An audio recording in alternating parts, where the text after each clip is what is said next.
Page 81, this is introducing the F major scale and the F harmonic minor scale, the parallel scale.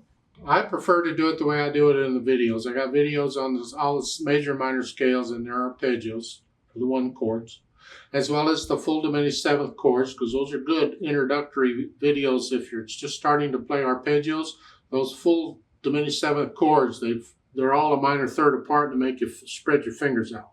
And once you get past the ugliness of the names and all the double flats and whatever going on, the actual patterns on the keyboard is pretty simple. There's only 3 of them, and it's just all a minor third apart. It makes sense.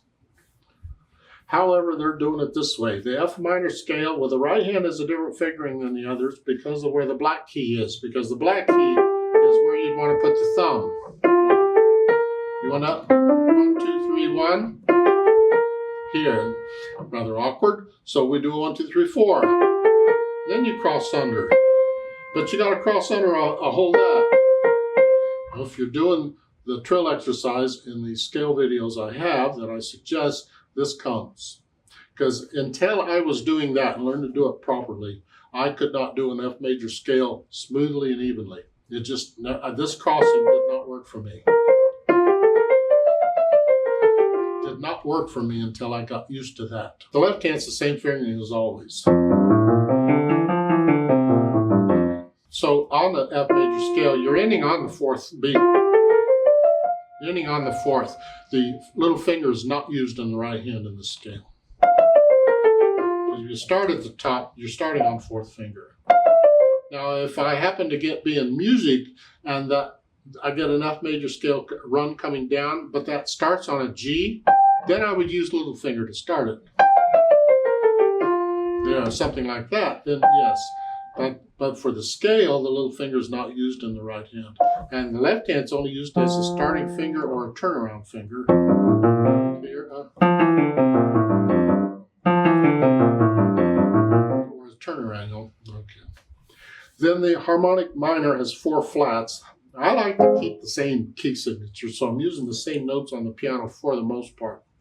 But they don't. They go 4 flats, okay, because F minor is relative to A flat major, which has 4 flats. Because you go up 3. Here.